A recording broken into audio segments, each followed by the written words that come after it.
Hi everyone, I'm C Games. Welcome to my channel where I provide informative and inspirational videos ranging from analysis of game stories to tips on overcoming challenges such as job/college work. I hope you're having an amazing day. Today I'm going to do a psyche analysis pertaining to Sergei Kravenov, who you might know better as Kraven the Hunter. This video specifically focuses on his adaptation from Marvel's Spider-Man 2. I'm going to analyse Kraven's personality and actions and discuss whether he was always a vindictive villain like we see in game, or if that behaviour developed due to internal and external factors. I hope you've gone to enjoy. Let's begin. The first thing to do in order to understand a character like Kraven is to understand the backstory to a character like Kraven. So let me give you that first. Sergei was born in the year 1951 in Stalingrad, Russia, which later became Volgograd in 1961 when he was 10 years old, due to the de-Stalinization policy that was put in place by Nikita Khrushchev. Nice little historical fact for you guys. Kraven descended from a long line of Russian aristocrats who traditionally regarded hunting as something sacred. Kraven was the eldest son of Nikolai and Anna Kravenov. He also had a half-brother named Dmitry Smerdyakov, who he grew to hate, due to the fact Dmitry was conceived through an affair with Kraven's father Nikolai and his servant Sonya Smerdyakov. In their youth, Sergei and Dmitry were hunting partners.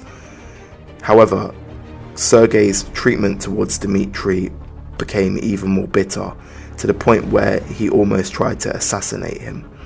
Over the years, Sergei had become a great hunter with a passion for big game, capturing several hunting trophies which he considers more of a religion or philosophy than a sport. He eventually took on the name Kraven, an abbreviation of his surname. It is said that his first prey was a man-eating lion that had killed several workers in a mine in Rwanda, a fight that was not easy for him, being the first time he was close to death. Since then, he uses the lion's mane as an ornament on his vest to serve as a reminder of quote-unquote the smell of death. Kraven's popularity as a hunter grew, and he soon recruited an army of international mercenaries who he trained in the art of hunting, presumably operating as poachers. At some point, Kraven snuck into the African nation of Wakanda, where he hunted a war elephant without being seen, being the hunt of which he is most proud of. At some point, Kraven domesticated a Siberian tiger that he named Dima, an insult to his half-brother Dmitry, and would have it be his personal bodyguard. At some point, he began to enhance his abilities by consuming potions that granted him super strength. It also seemed at some point Kraven wrote a book about the philosophy of hunting.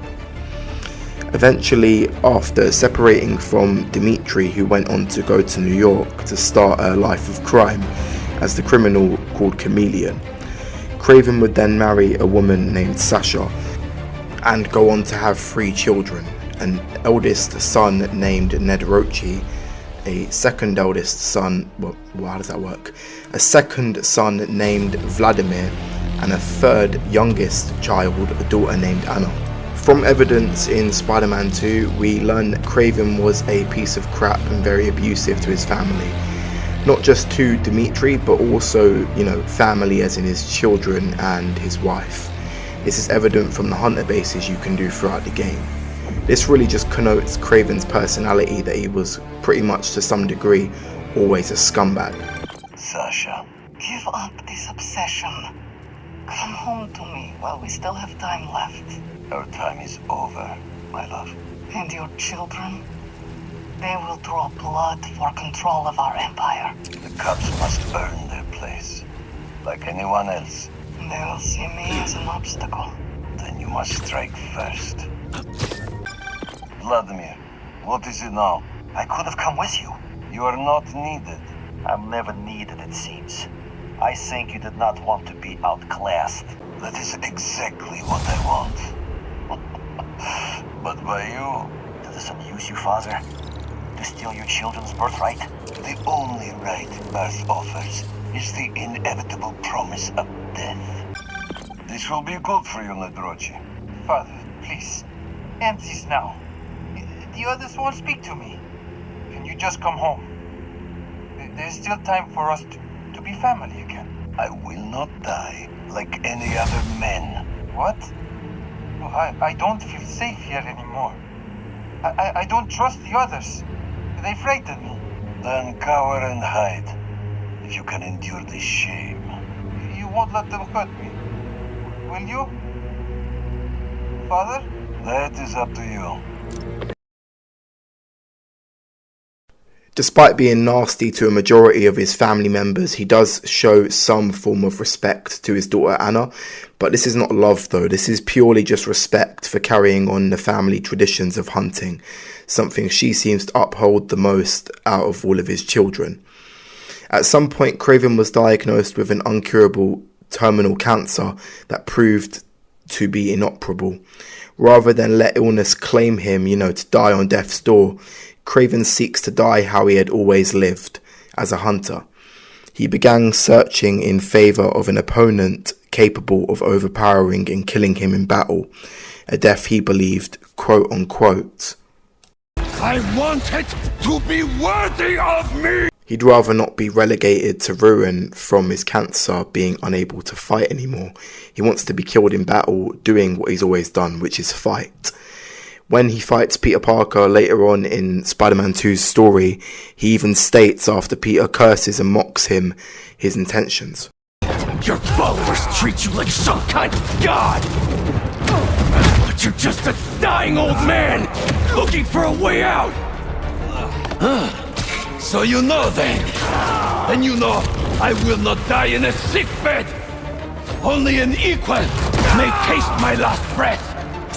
Rip me apart and parade your achievement through the streets! Kraven sets out to hunt opponents who he believes can kill him in battle. He first goes to a jungle, presumably in South America, where he hunts down somebody named the Great Hunter. Apparently he has a prior association with him as he recognizes Kraven. Kraven strangles and kills him, feeling immensely dissatisfied because to him every win is actually a loss because cancer ravages him further day by day. Anyways, Kraven's hunters, his mercenary group, show him a tablet of superpowered individuals in New York City. A majority of them are villains. Kraven is opting to look for savage, violent people who can kill him in battle, which is why villains really work well in that instance. What does he do at that point? Takes all of his family's resources and then heads to New York to find his great hunt. And this obviously causes uproar between his family, his kids and his wife, who are left pretty much impoverished by his selfish actions. And it seems that the way he treated his eldest son, it was very disgusting, as we know, and the son was right. Because what happens next? His daughter Anna massacres the entire family. And what does Kraven do? He does not show he doesn't show any form of remorse for this, which just really connotes how much of a psychopath he is. And a psychopath doesn't have to necessarily mean, when you think of psychopath, you think of like mass murderer, which, Kraven is, to be fair. But what I'm getting at here is the actual term psychopath is somebody devoid of care or empathy for others. And that pretty much highlights Kraven to a T in this adaptation. Little Anna. You seek a challenge to feel the rush of fear again. I will give you something to fear, Father. Your brother made such promises too. Go on then. Terrify me. Anyone who gets in my way will suffer the same fate as Nedorochi. Is that so? And your mother? She was in the way. I assume Vladimir was no problem for you either. I live for the hunt. If you really are the one, let us see if you can leave Volgograd unscathed.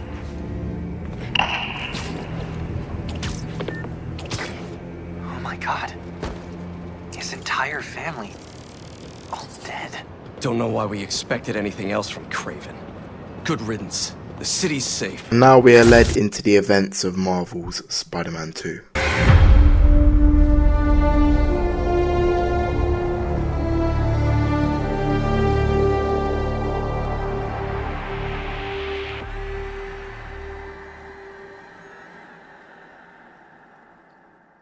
Kraven arrives in New York City prepared to get what he wants. He sets his sights on, as we mentioned earlier, superpowered individuals. First, he sets his sights on the Sandman, but ultimately fails as he is captured by the Spider-Man.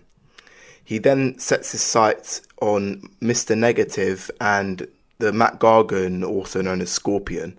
He intercepts a prison transfer carrying the duo and inevitably is able to capture them both. During this sequence of the game, Kraven sets a pier on fire, really emphasizing his lack of remorse and care for other humans. After getting hold of Mr. Negative and Scorpion, he studies them both individually, which is something Kraven does with his hunts. He studies all of his prey. He even says this later on in the game.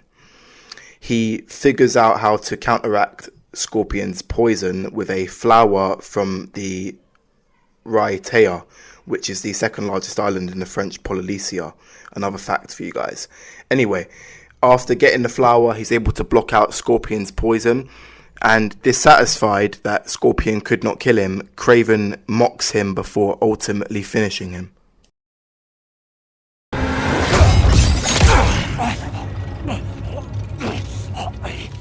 Have a nice trip.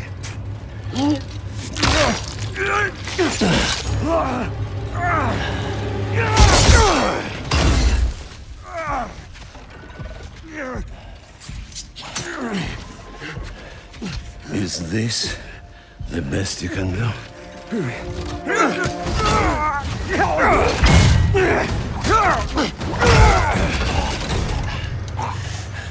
They said you were a killer.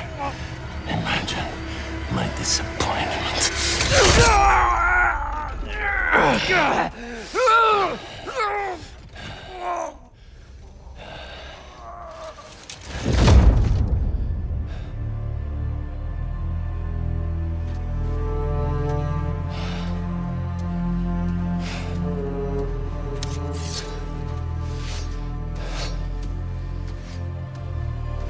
Having lost once again, he now sets his sights on the reformed drug lord and biker boss known as Tombstone, who is actually saved by the original Spider-Man, Peter Parker, alongside his newfound ally and best friend Harry Osborn, who is wearing a suit known as a Symbiote.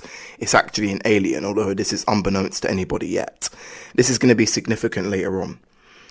He then sets his sights on his most promising challenge yet, Kirk Connors, a scientist who accidentally, at one point, turned himself into a villain known as the Lizard. Seeking to reform, though, he left that life behind, but Kraven, just like the scum he is happy to force people out of their lives in order to end his. So what he does is he captures Connors and is able to reactivate his reptile nature and turn him back into the Lizard. It's here where the most significant event happens yet, where Kraven actually meets his true final hunt. You know this beast. His name is Kirk Connors. He's a good man.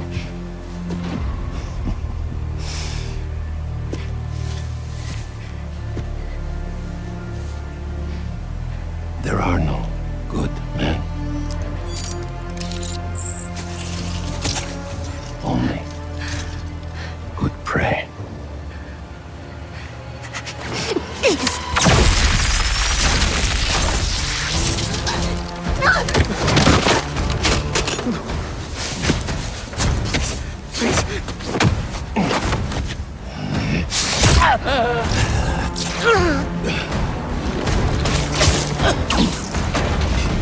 Sorry we're late.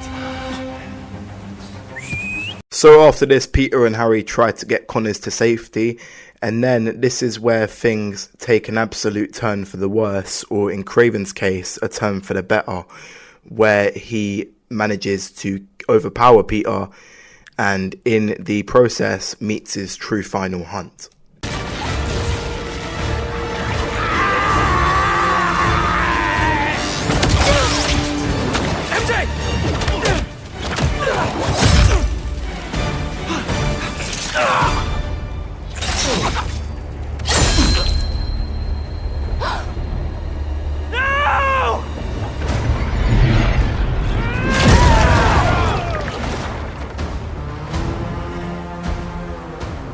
As venomous as they say.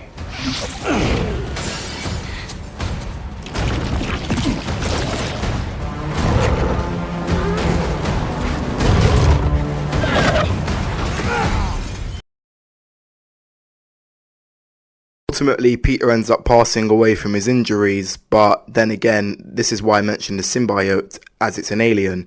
It chooses to bond with Peter and revive him, as he is a stronger host than Harry, who is actually dying just like Kraven is.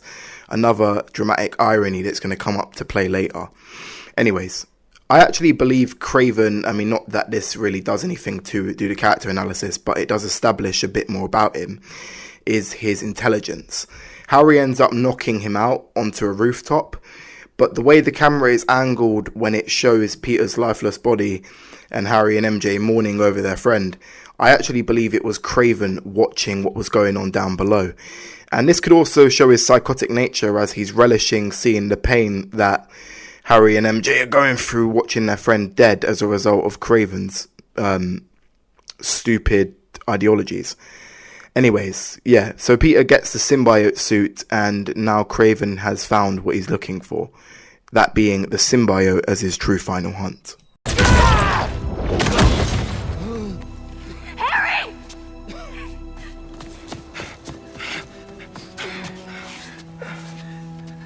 Pete?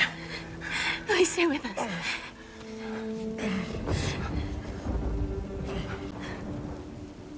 No!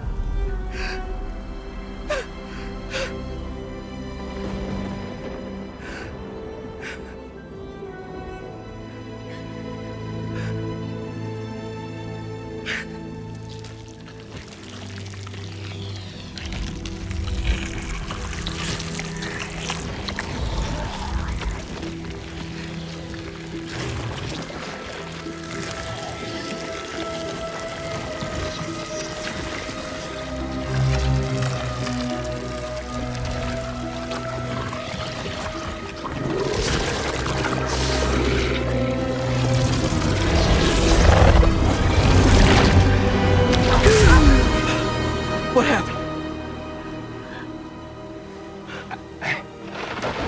I don't know.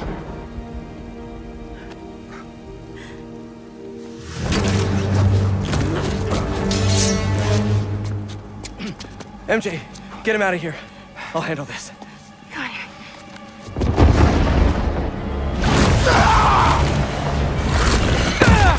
Oh, this is good. How did you live? Guess your boss needs better aim. You are just what Kraven has been searching for. And I feel sorry for him. Kraven decides whoever the host of the suit is shall be his true final hunt. He suspects the suit is a sentient. This is actually very intelligent on his part, because he is the first person to realise this, as opposed to Peter, who is actually the wearer of it, and Harry. They do not know that the suit is an alien. Kraven catches on pretty quickly. The spider is mine.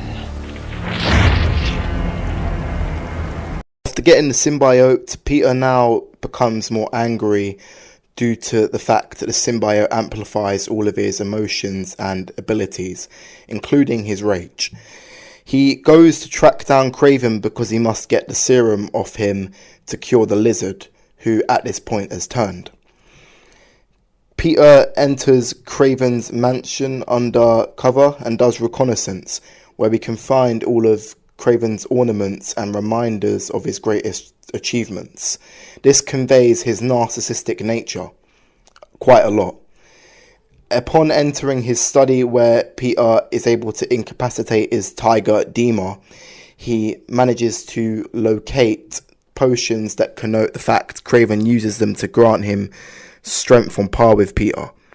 He also finds chemotherapy pills which reveal to Peter Kraven's illness. Oh, serum. These drugs are for late-stage chemotherapy. Are these Kraven's too?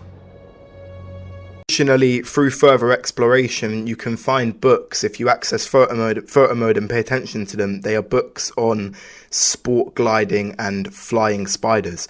This connotes how even before, although Kraven didn't really have an interest in Peter since he was a hero who didn't kill, he still actively kept tabs on him, which does show his intelligence and how he manages to pay attention to things even if they don't prove necessary to him at that time. After discovering Kraven's location at a church, Peter would go there and confront him, and this is where Kraven learns of the symbiote's weakness to high frequency sounds, which Kraven will exploit. Another thing about this scene is it shows not only Kraven's intelligence as he's instantly able to work out the suit's weakness, but also his very deranged personality, as he takes pleasure in witnessing Peter in pain. Here to pick up a serum order for a Dr. Connors?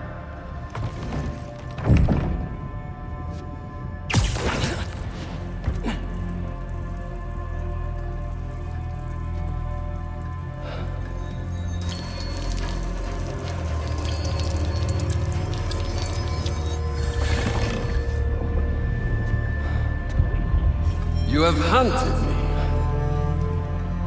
This is good.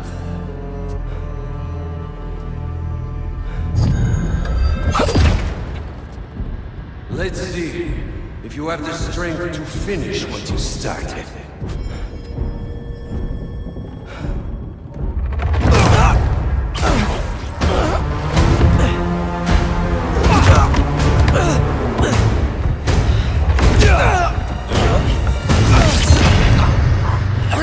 I see a man. I sense a beast.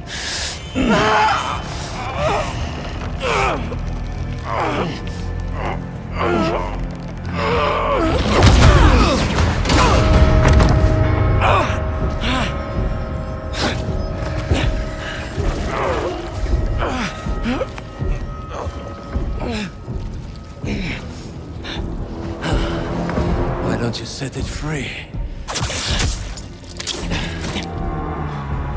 I'm just here to save my friend.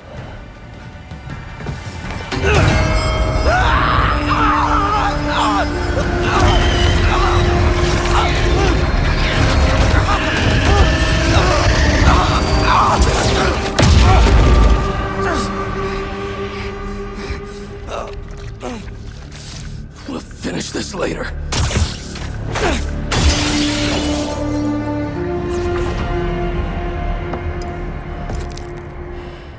My final hunt. Kraven puts a tracker on the lizard serum, and then eventually his hunters are able to trail Peter back to his workplace with Harry, where they end up blowing the place up, causing Peter to become even more pissed off. And this doesn't help since the symbiote amplifies his rage and makes him more and more homicidal over time. Inevitably, a few days later, Peter is able to cure Lizard, where he learns from Connors that the symbiote is an alien, something to which he embraces, since he is very depressed and underwhelmed, feeling he's not a good enough Spider-Man or hero. And this is something that Kraven kind of serves as a catalyst for the narrative for, because when he stabbed Peter and told him he wasn't venomous enough, he really drove this point forward. And Peter is pissed off as well, knowing now that Kraven is just this elderly man with cancer and was able to overpower him. That probably wouldn't feel good, knowing that you got beaten and taunted before being killed. Anyways, Miles Morales, the other Spider-Man, is then captured by Kraven in an attempt to lure Peter towards him, and it actually ends up working, where Kraven ultimately forces Martin Lee, Mr. Negative, and Miles to fight to the death, kind of. And you see his sadistic personality as he sits on the throne watching. And it really emphasises how he views himself as some kind of godlike figure, really connoting his narcissism even further. And I probably have said that a lot throughout this video. Anyways, afterwards, Peter then is able to catch up and confront Kraven, where Kraven really emphasises his sadistic nature as he actively taunts Peter by showing him that he's beaten up Miles, causing Peter to go into a flurry of rage and smash up the cage that he's confined in.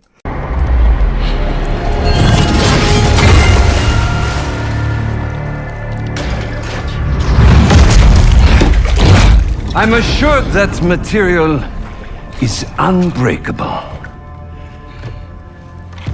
But I believe anything can be broken.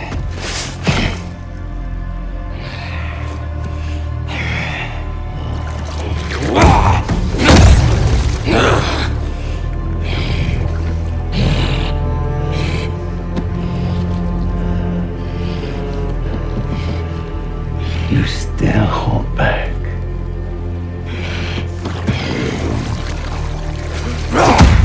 Maybe you lack motivation.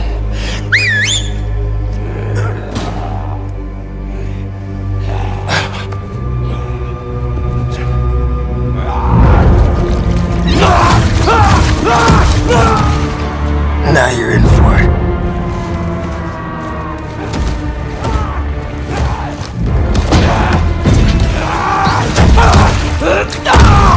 Yes.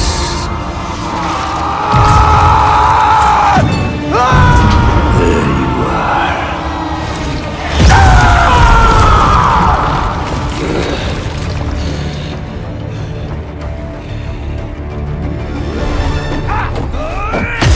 Let us make this a glorious ending! You destroyed my city! Took the lives of so many people! That was their fate, just as this is ours!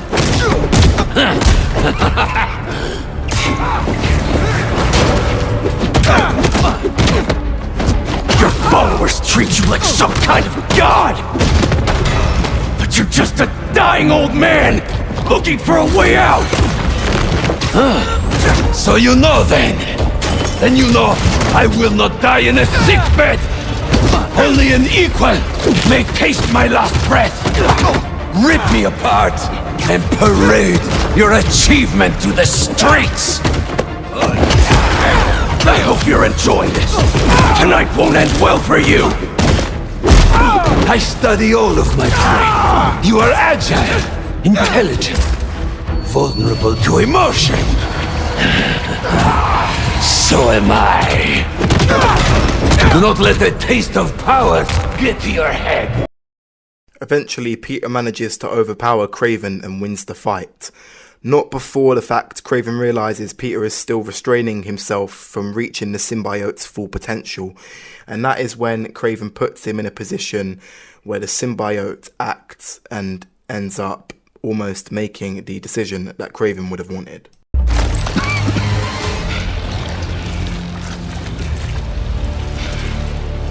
Beautiful.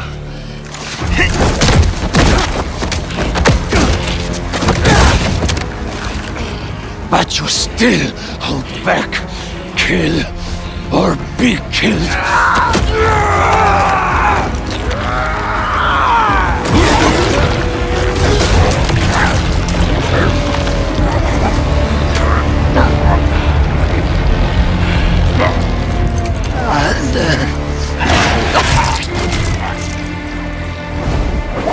Stop! No.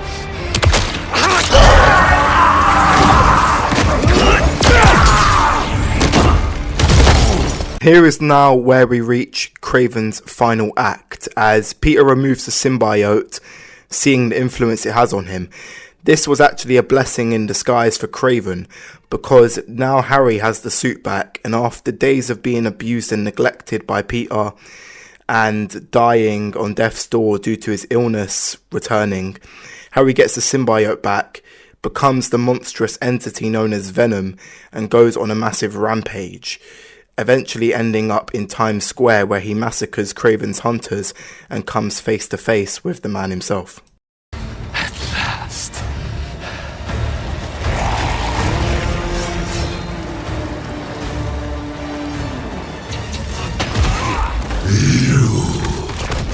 We were separated because of you. Is that so? Excellent. Long have I dreamt of a perfect death, drenched in fire and blood. Will you give it to me? Make this my final hunt, the end of all things. You could not satisfy me, but you only wish there were more of you. Your strength alone will not be enough. I need more. I want fury, wrath, a hell of violence to bathe me in everlasting night. I smell death all over you. Harder! Do not disappoint me. Strike with all your rage, or my blade will drink from your heart. You fight like you have nothing to lose, like me. Hands shall be round my throat before this night is done. As the battle ensues, Kraven persists to mock and taunt Venom into killing him, and eventually this is what occurs. Let us show the world what death should be. You want death? Then give up. I want it to be worthy of me. Do you know what it's like to have your body betray you? Weakness will not claim me. If I am to die soon, I will die roaring! You're just a little man. I have conquered every land and tamed nature itself. Man is beneath me. I see your true form. You are death, cloaked in beast flesh. Strike! Strike! Break my body against these shores of the living!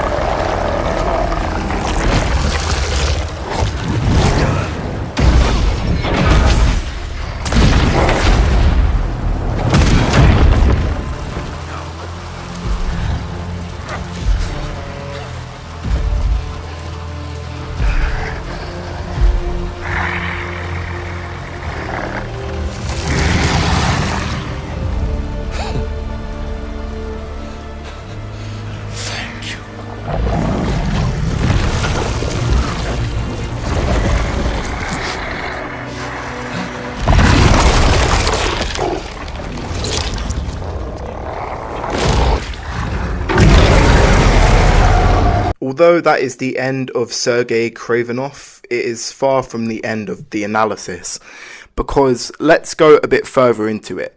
Kraven says during the battle with Venom, "I only wish there were more of you." This could be perceived as just him merely wishing to fight more than one Venom, but actually this is actually foreshadowing, and this actually connotes Kraven as the catalyst for all of the chaos in Spider-Man 2, because eventually Venom would decide to infect the whole city, turning them into symbiotes like himself. This is due to Kraven's chanting, "I only wish there were more of you," as well as other factors, but just the fact Kraven, in a way, his legacy, he managed to be the catalyst for why the city was all turned into symbiotes. And Kraven this also has a double meaning, because he says, "I only wish there were more of you." Well, guess what? When Peter took the symbiote off and it was captured in a capsule-like container by Miles, that container came from Kraven's mansion, indicating he likely wanted the symbiote for himself, noticing its healing capabilities and how it was able to revive Peter from death. You can even discover this if you get knocked out in combat. Peter Kraven's guards will say this to Peter. Contact Kraven. We got it. The suit is ours! Good one. Now get the suit off. You were holding that suit back. And ultimately, Kraven is to blame for the cornucopia of carnage that comes to fruition after his demise. The symbiote invasion, it's all down to him. Kraven is the catalyst for everything that goes down in Spider-Man 2. He doesn't cause it per se, but he speeds it up. Like, the symbiote and Venom would have likely, or less likely had he not intervened, but it would have likely happened anyway. The symbiote would have become malignant because it had Peter as its host. But why did it have Peter as its host so soon or at all? It's because Kraven stabbed him. Why did it become malicious when it was with Peter? Well, obviously it's because Peter was dealing with a lot of grief anyway, but Kraven was further amplifying his rage by doing all of the crap he was doing. Kraven is just very self-centered and puts his own needs and goals above others. He's pretty much the ultimate psychopath, or, well, that doesn't make any sense. He is a psychopath through and through.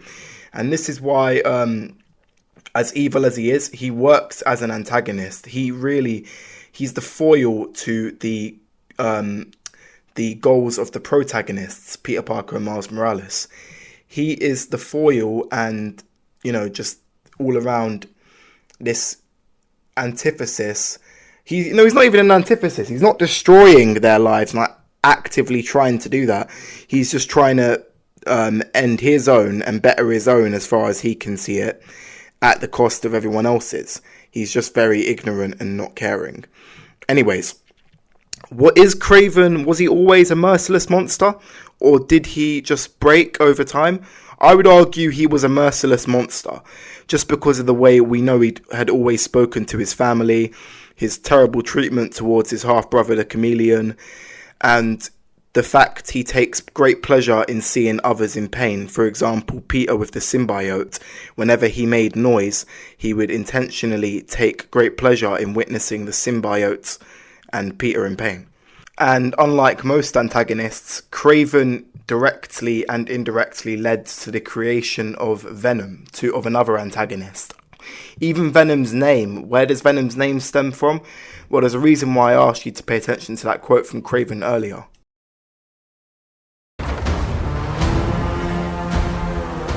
Not as venomous as they say. Harry. We are not, Harry. We are.